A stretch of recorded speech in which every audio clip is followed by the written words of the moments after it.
Hello, Music Multiverse listeners. It's time for Album Review Saturday. We are episode 13 now. 13. Lucky, unlucky.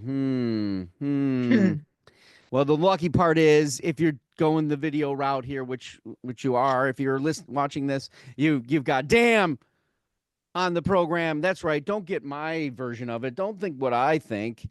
Get another person's perspective, And tonight, and this episode today, could be any time you're watching this,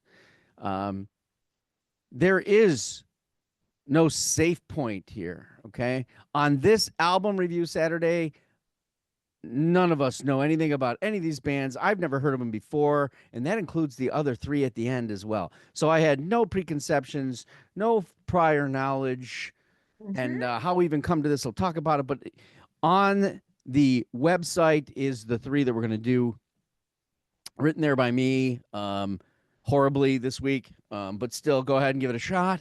I'm still performing magic on that as we speak. Okay, cool. So there you have it. You can go there. There's other articles from all the past episodes. I don't take a thing down. It's there forever and ever until, no, probably not, because if they take the site down, then definitely it's not there anymore. Oh, stop. Yeah, YouTube, it's always going to be there, maybe, right? Yeah. I'm fairly certain that this is the very first time that a solitary artist or band is anyone I've ever heard of or known ever. Okay. While you might think that it's not that difficult a feat to perform, considering the immense amount of artists there are, but think about it. I'm actually trying to choose who these are that we're watching and listening to and putting on the show. And I'm literally sitting there going, holy shit, what have I done? And I'm the fucker that picks these. So why is it that I don't put any familiarity in there? This resonates all the way down the list, even into the three extras. This is also the longest and most listened to albums of the year so far. Is that a good thing or a bad thing? I don't know. Tell us. What? Well, wait. I'm fairly certain that each of these albums got 5 to 6 listens. And that doesn't even include the one that I tossed out that I didn't want to hear anymore. That wasn't even on. It was on this list originally. Okay. So what we listening to this week really is this. Where do they fall in the music multiverse of reviewers for new music this year? I sit there and the first band and their title might throw you a bit, but once you're locked in, comfortable, they manage to find another gear, avenue, or musical position to elevate the experience or push your ear.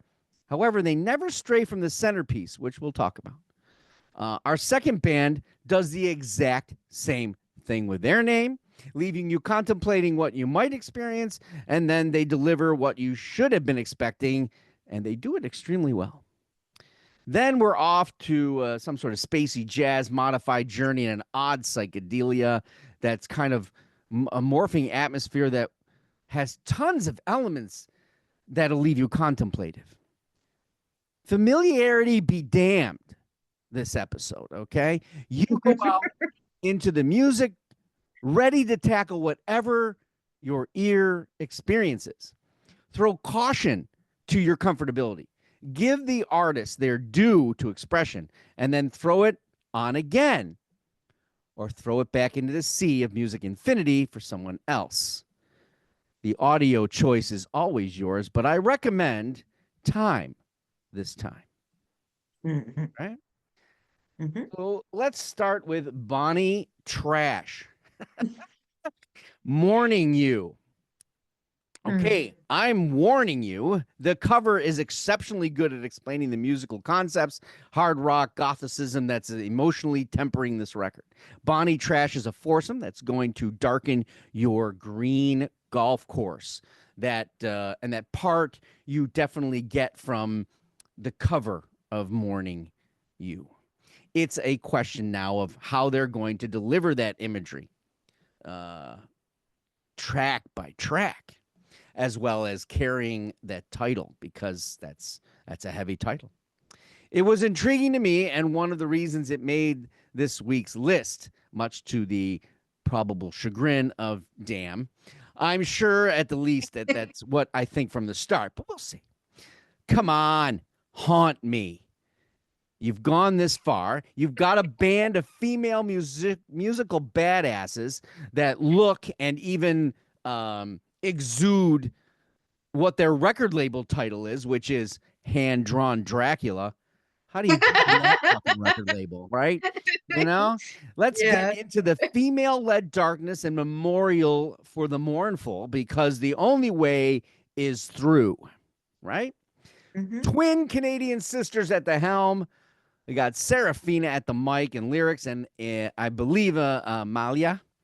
She's doing the gothic guitaring and extremely well-crafted production on this record. So there's your backbone, the spine of this bleak, soaring rock metal group, which is evident in the true backbone of the album, which is the piece I just said, Haunt Me. What have you become?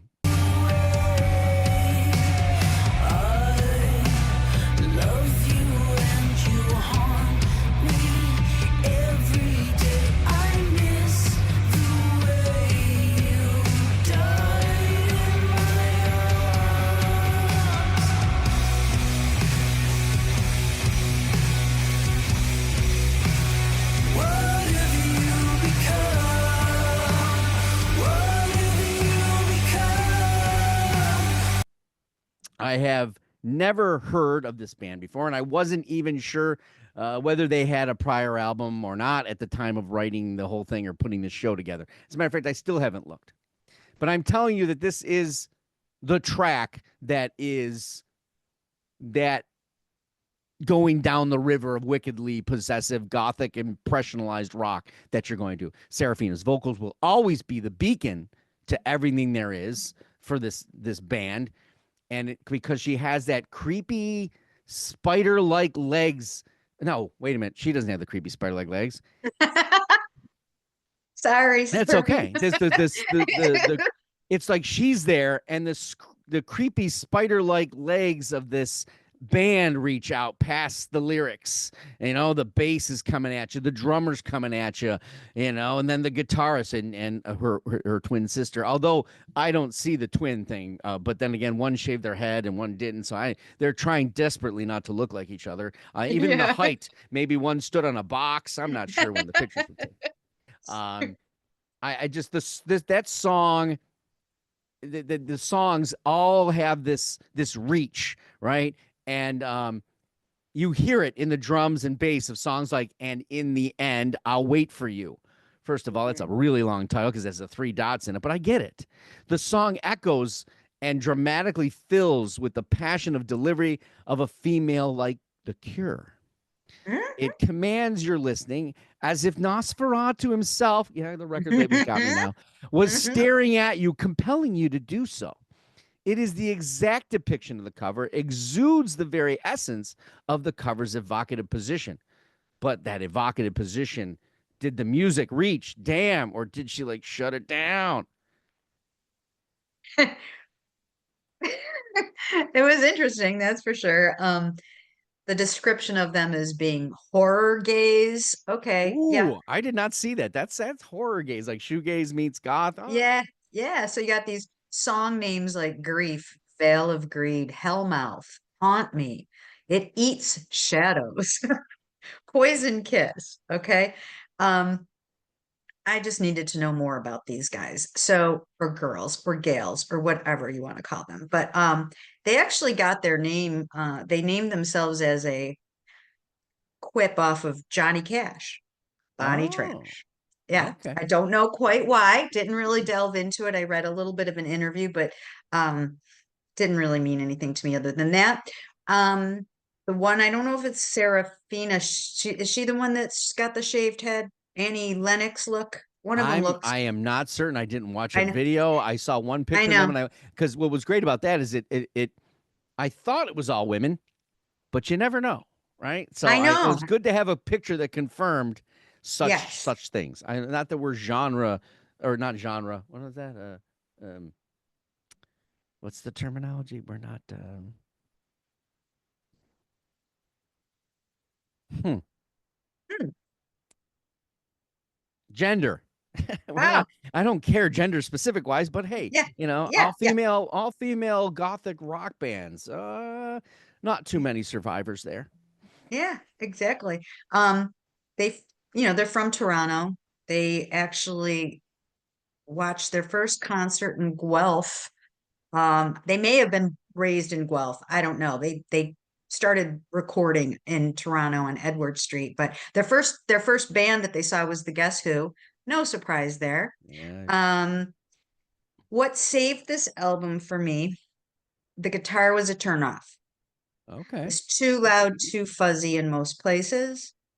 I did like, and in the end, I'll wait for you, that long title that it was a little softer. Mhm. But what saved it for me was the vocals. Um, she's very my favorite local singer. She's got a Megan Brown-esque voice to her. I could hear in certain places. Poison Kiss had a Eurythmics feel. So I don't know if I got that feeling because I thought she looked like Annie Lennox or vice versa. I thought she looked like Annie Lennox because of the way the song sounded. Um, it's not my cup of tea. I can't say that it's bad though. It's just Okay. something that I don't Yeah. like, right? Mhm. So I appreciate what they're doing. I think that they're innovative for the time. Um, but I don't know. I'm not, unless it's like the Ramones or Beastie Boys or something like that. Like that kind of music is not something I gravitate towards. But Yeah, I kind of thought maybe that somebody loved Bonnie Tyler and they just said Bonnie Trash. I wasn't sure. So, um, there's an overall pitch and tone that brings you back to the brooding 80s kind of hard rock. But it's the lyrical and the production pieces that truly elevate this project. They're playing it so well, but they're recording it exactly how it should be represented. Um, while it's simple in its design, it's extremely effective, which is kind of odd when you think about it. But that's like a Raymond Carver kind of thing. Author, in case you don't know who that is. don't, A now I sub do. reference for my own self be true. That's what keeps you coming back to it. The Serafina has this female version of like a typo negative Danzig with a Robert Smith meets some sleazy doom elemental design, like you were hearkening back to the soundtrack of The Crow. The musicianship Oh. is genuine, and they should be getting a gentle stirring of the cauldron of music this year, as they so Draculian deserve. But all right, so here we are, and when I put this album down, I did so because there was another band that had horse in their name as well. And I'm sitting there going, how do you, and it was the same week, I'm pretty sure, or the week after. Lots of horses going on. So I threw them down, and this is the one that survived on To Be Told. So this is Horse Bath, Another Farewell. Horse Bath. This is not how I'm envisioning the name, because when you think of anything that ends in ATH, you're normally thinking Sonic and Desert Stoner Rock or Crushing Riffs and that. And so I'm thinking all that, you know. No, no, no. No. The starting song. Well, first of all, I mean, I'm looking at the cover and I see maybe it's got a Hermano Gutierrez kind of thing. I think I see a cowboy hat. Maybe I see a piano. Fuck it, I put it on, idiot. Right? Welcome to Leonard Skinner opening track. I'm like, what? I'm like, okay. So you got me this immediate connection emotionally, musically. I can't even think of the song right now, but it has to do with a girl. You'll know when you hear it. Um, it might as well be signaling absolutely nothing now, that cover, because I'm just like, I have no idea what's going on. But I don't judge a book by its cover, right? No, I don't. Nor will I judge an album by its first song, although I had the secret enjoyment of it actually feeling good to me. Okay, it wasn't a turnoff. It's just like, oh, okay, it's Leonard Skinner. In the Shade is comes on next, and I'm feeling a little bit more like they might have a chameleon approach to their name, their album title. The vocal is just so interesting in this cosmic country kind of setting. Not to mention how the piano and guitar work find this hint of psychedelia to blow by like a tumbleweed. In fact, keep that unexpected wind kind of desert country in your ear and mind as the band finds a way to blend into a variety of musical settings that base themselves in a honky tonk presence, Mm-hmm. but then leave the lingering while presenting another perspective of their talents. But then again, that's just my subtle early opinion. What does Damn say about this Another Farewell? I was interested to hear what you had to say. Um, I love this album. They're like old souls. I don't know where they come from to be able to pull all these different sounds and make them work together. You get saloon and some weird cowboy feel in places, and vaudeville in some places, and rockabilly and Grateful Dead. I thought Train to Babylon was Grateful Dead. I could hear that all day long there. A couple of their songs were more lullaby, like I think it was I Don't Know What It Is. That sounded like a lullaby.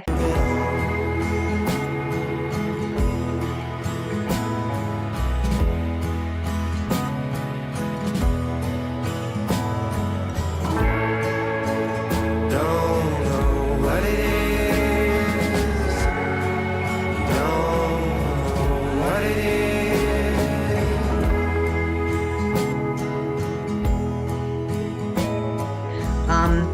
Really did a number on me. That was quirky and whimsical. That was fun.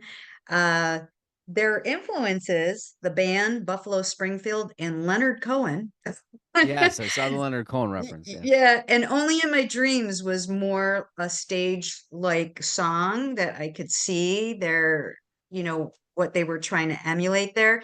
Some stormy weather-esque going on. I could hear that song too. Even um parts of Bob Dylan that I like.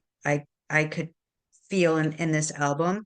And I think it's interesting. I don't even know if they have another album. Is this their first album?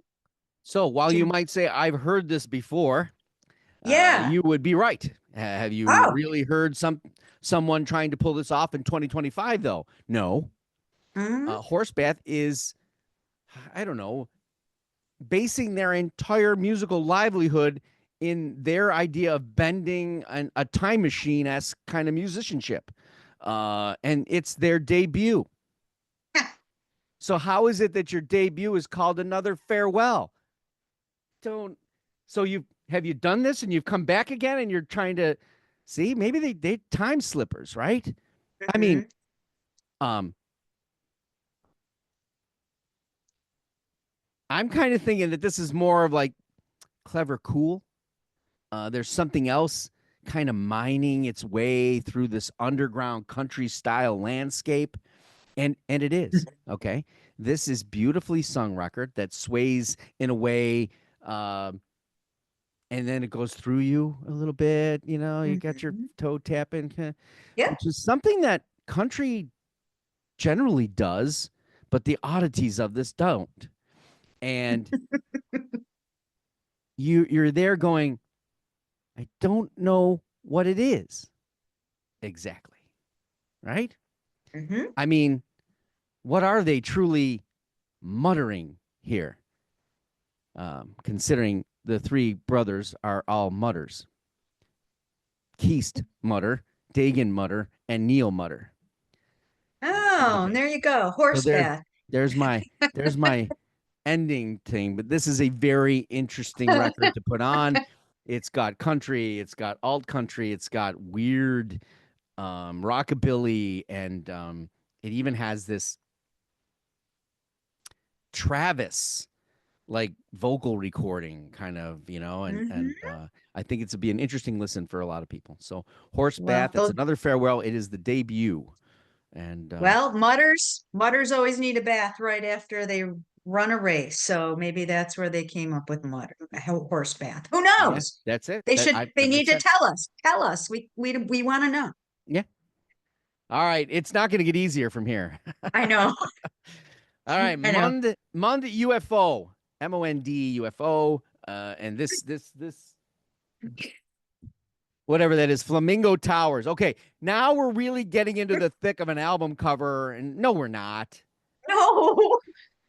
This one, Let's you hear it. have to absolutely no connectivity or way that you could even surmise what the hell this could possibly be, right? No. Not to mention, their name is not on the cover. I know you hate that. I didn't go to the record store. Maybe it is. Maybe this is just a picture and I pulled it out. Okay. I don't know. Mhm. Now take it from me, all right? Beyond Your Radio creator that I'm always belittled by audiences around the YouTube globe. I put titles that are completely transparent. I don't bloviate. I don't try to tempt you. I don't say, oh my God, you've got to listen to this. You know, I don't say this will make you take your clothes off. No, I would probably get more hits that way. Yes. Oh, that'd be fun. That'd be a fun Actually, show. yes. The panelists' favorites. This will make you take your clothes off. What? Oh, But damn it, do something. yeah.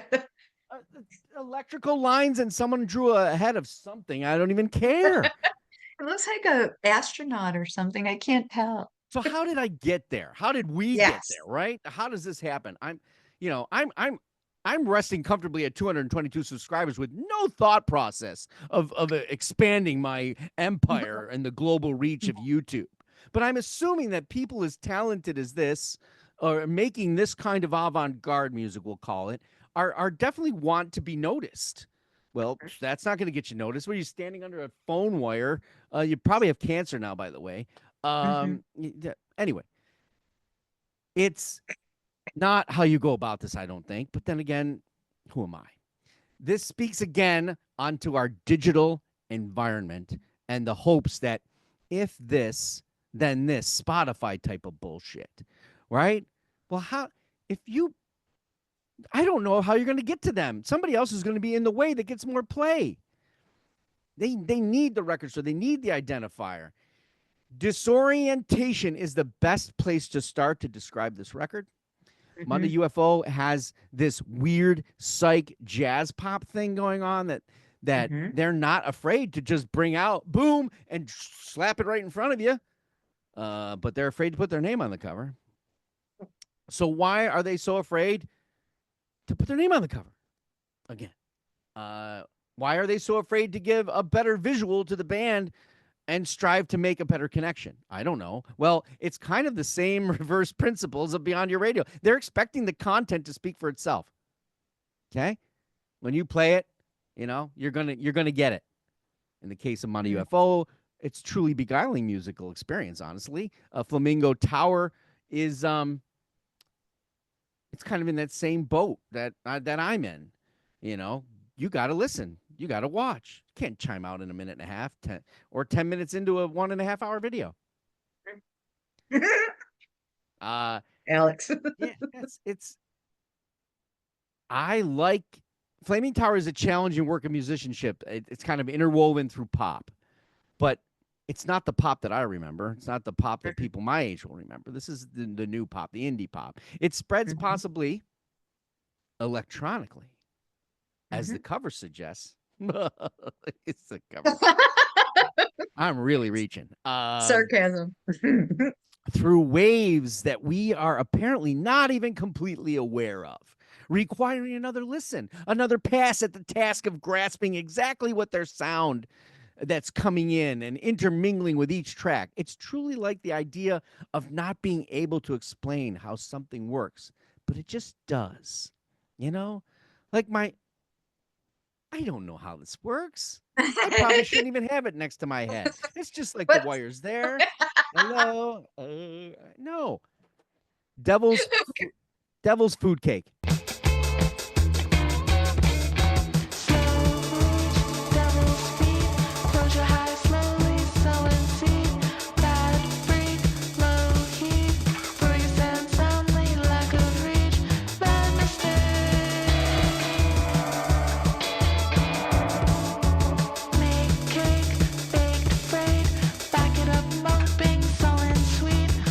Is a prime example of the listening experience catching you off guard Am I listening to a loop? I don't know. Why is it catchy but slightly irritating? It works, but how? And then there's how the album ends, sort of as it began, with an interesting organ psychedelic that's tripping you up completely, bringing in an odd dark vocal and acoustically laid off guitar that's really, really way in the background in this sort of psalm that I'm not exactly following, but it has this play misty for me quality, like someone's just off their rocker, which forces me to go back and hit Flamingo Tower again, trying to figure out how it works, how it's really going to work for me, or for others that might want to find, purchase, dive into this style of quality avant-garde. But Deb, where were what Flamingo Tower did you climb? Well, yeah, they're post-punk 70s space jazz meets. Listen to this. This is from them. The Okay, bossa nova and the samba. I I guess in places. Don't know. rhythmically speaking, yeah, Yes. yeah. I don't think Yes. any of those particular women that might be wearing that would be dancing to this. I'm not thinking. I know they might be No, like but they might start and then go, oh, whoa, whoa, what? what just happened? Especially when that sax comes in. But anyway, Yes. Lounge Lizards meet Fugazi, however you want to come Oh, I across like this. that. But I found that the vocals were pleasing, but the sax was, as the distortion, irritating. That's what it was for me. I can only liken this to a situation I had in middle school when I was in orchestra. And our band teacher, she was married to another band guy. I don't know, he wasn't part of our school, but they composed a song and we had to play it at our spring concert. And my dad almost wanted to pull me out of band. And he said, if I were paying for this, if this wasn't part of my school taxes, this would be the end of it. And it was called The Druids. Okay. And it was very distorted. There was a section in this song where everybody just got to play whatever they wanted. It was very chaotic and noisy. And I did not like it. I was uncomfortable in myself playing that. And this is what this album reminded me of. So I liked it when the sax wasn't part of the situation. It and that was really the only instrument that was off-putting to me. But it was interesting, Mark. You know how I like to see who comes on the station after I'm done with the album? Mm-hmm. Last dinner party, Okay. Wombats. Okay. And guess who? Horse Girl. Oh, because you accidentally clicked Horse Girl listening to it. Yeah, yeah. Okay, so So okay, it's the secret's out. Horse Girl was the other album that got nixed. You go sorry, I figure. didn't know if I was supposed to If say you that. want to go out there and figure out why, go ahead. I couldn't do it. Okay. Yeah. To put it this way, to finish this off, this was a very difficult week to write these things. Monde UFO's Flamingo Tower is the toughest article I had to write. Mhm. I can come to only three possible conclusions. It's a hint of progressive naturalistic psychedelia that might meet the idea of like Uncle Acid and the Deadbeats with an avant-garde jazz pieces. I don't know whether they're formed in sax or whether they were formed in guitar short jangles, but it has a haunt to it, and Yeah. suspiciously rethinking whether you should be listening to this or getting a priest for an oddly easy exorcism, because it would be easy. Two for me. So Sorry, guys. our additional three. So we'll start off in a little bit more familiar territory, but a band I didn't know anything about. This is Scorpion Child. I saw the end as it passed right through me. Stoner rock, but Mhm. more not stoner rock, but more nostalgically placed in a metal area, I think. But let's see what Deb has heard, considering this Okay. is her wheelhouse of notness.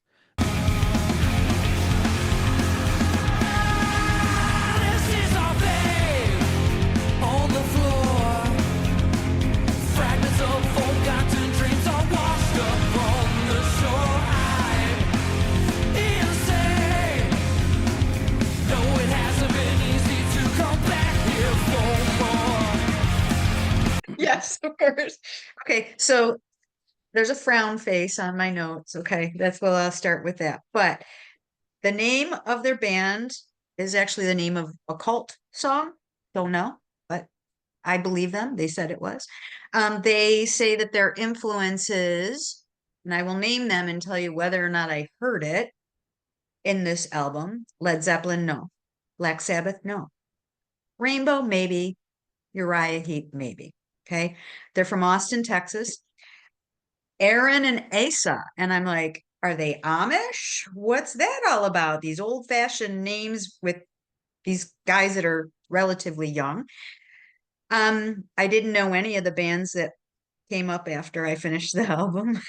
What were they? So Did you write them down no, no, I should have. Next time I will for you. for further reference? Yes. I didn't feel that the melodies were catchy, nor were the vocals. Maybe that was an intentional thing, but for me, it was lost on me. Be the Snake was one of the songs that I could actually say that sounds like somebody to me, and that was a Motley Crue feel.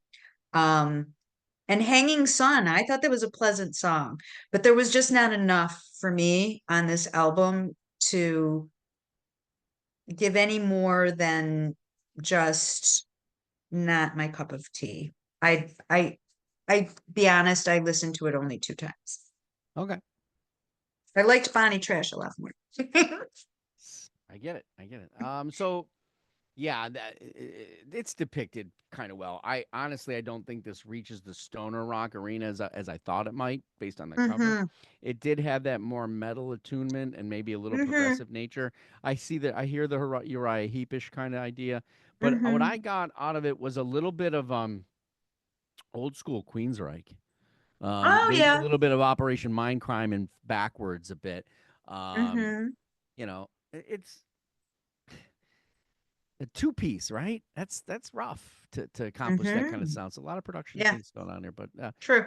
yeah, it's the two-piece, and then they bring people in is what my assumption is to finish these records. But they're from what, Austin, Texas, and Austin's a pretty Yep, big city. Austin. So Mm-hmm. for them to get out of there and now they're on our radar, Yep. I'll be expecting something, but Mm-hmm. we'll see. All right, so next up, why can't I remember who the hell it is? Oh yeah, Buzz, yes. I'm gonna Buzz let Popular. Deb introduce this band because I can't even say the name. Okay, this band is from Rome, Italy, and hence their band name is using Roman letters. And the name of their band is Fuzz Populi, and that means voice of the people. I hope that they see this episode because I'd love to go to Italy and interview them. Just saying. They were formed in MMXVI. That's 2016 for all of you out there. Most of their songs replace the U's with V's to stay in character, I guess.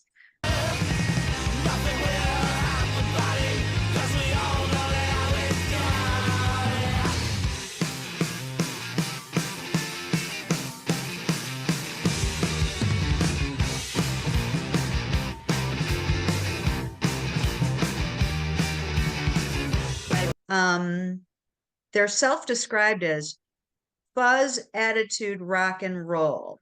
Okay. Sabbath, Cream, and Jimi Hendrix meet the Stooges, Misfits, and Soundgarden is how I hear this album. And I really liked it. I thought it was interesting and different, but not being so different that it was weird, and it was easy for me to get into. And I don't know if it's because a few of the other albums this week weren't easy for me to get into, but I really I liked Salty Biscuits. Uh this isn't their first album either, I don't think, Mm-mm. because they formed in 2016, but you know, one of their other albums had a song on there, Masturbation, but with a V. So it's a Yeah, very that's a you know a highbrow way of talking about that personal the V time. is for very difficult masturbation, apparently more intricate. So that's my introduction to Melting Pot of by Fuzz Populi. Fuzz Populi. So yeah, the U and the V, right? UV. Okay. So yeah, a lot of sunshine of your mind going on here. Um, this has definitely got a heavy, you know, Sabbath and Hendrix kind of melting pot of. Hmm. I don't Hmm. know about the pop side of this. The riff, the down tuned, all this stuff. It fits. It's really well done, and anything that Heavy Psych Sounds generally puts on, that's why I kind of thought it was going to fall to this stoner rock, but it sort of didn't. It didn't go there. All Right. psychedelic, kind of Hmm. paying homage again to those pioneers. Yep. But it was captivating for sure. Yep. Yeah, I definitely would. I don't know. Somebody I think there had this idea of like they just had this what do they call it, schizophrenic like delivery. I guess like this, I'm Yeah, gonna do it this way. I'm gonna that's do a it good this yeah. way. Yeah, Yeah. and the album cover kind of speaks to that. So Hmm. all right, finally we'll end this show with the Laughing Chimes, Whispers in the Speech Machine, and I will say this first off and foremost is that um I love the album title Whispers in the Speech Machine. I kind of had this idea that I was going to get this police kind of Yeah. vibe, right? Hmm. So I'll it's a good cover. It's got this spooky see-through two people and this weird background that seems like it was out in the middle of nowhere. Hmm. Um so was the music out in the middle of nowhere, Deb, or where was it for you? Well, they're originally from Athens, Ohio. My godson lived there for a while, so I'm familiar with the area. Um, Jangly post-punk, very jangly, you know. Um, Evan, I think he's the lead singer. He cites small town paranormal history as his songwriting inspiration, which explains the album cover kind of has that paranormal feeling to it. Um, the guitar in Country Idolism was softer, gentler feeling, but some of the other songs were very like Mudhouse Mansion. That was Michael Stipe that had a lot more energy behind it. I got feelings of The Cure in some of these songs. I like this album.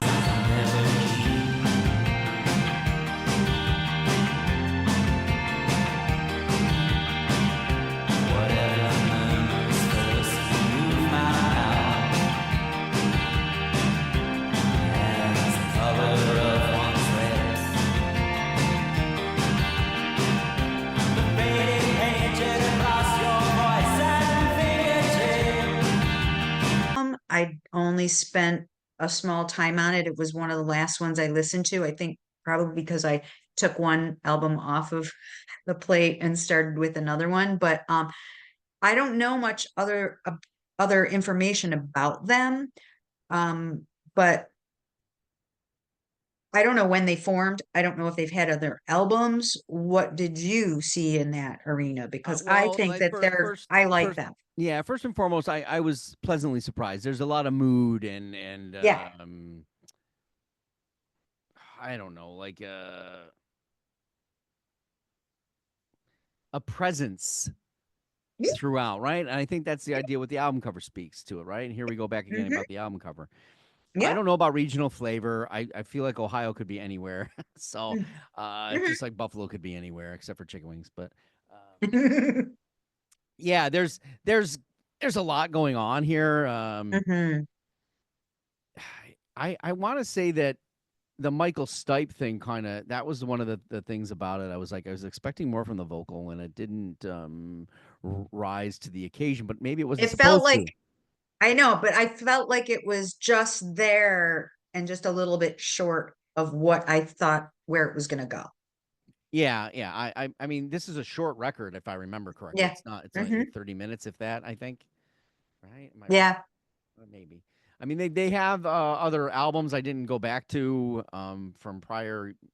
I don't know if it's 3 or 4 or whatever, but Okay. I thought it's got that the strings arrangements are well put together. The mood of Mhm. this record is very influential, and it does give you that the feel of that. That's what the jangle's doing, that Mhm. Appalachian-y kind of thing, without it being Yes. without it Yes. without it feeling like it's like going Lumineers-y or anything of that nature. Yes. This is dark Appalachian or Yes. haunting Appalachian or Paranormal Appalachian. paranormal Appalachian. There you There we go. go. There you go. And if you like that kind of stuff, I think you'll like this type of record. And Yeah. yeah. It's fun. It was a fun one. It was different for sure. Yep. This whole week was a Mhm. challenge for sure. So, what did you think of these albums? I'm sure that there's gonna be people. Oh, I have all of these. No, you're probably like us and had to go into the abyss. So let us know what you thought about those. Give us some comments there. Like what you like, leave what you don't. Like I said, drop it in the back in the ocean. Someone else will pick it back up. Don't kill the fish. We don't do that here. I don't go, my God, that's the suckiest thing I've ever heard. Don't do it ever again. We're on the web at beyondyourradio.com, Facebook, Twitter, Instagram, YouTube, of course. Articles, videos, a podcast a couple of weeks away. That podcast will be more just me and my thoughts on this whole process of music and stuff. So go Beyond Your Radio with us, a real music appreciation channel. Stick with me tomorrow. Tomorrow is Harry Mannix of Canada for Unknown Sundays. I think the Grateful Dude is supposed to join me, but well, you never know. Yeah.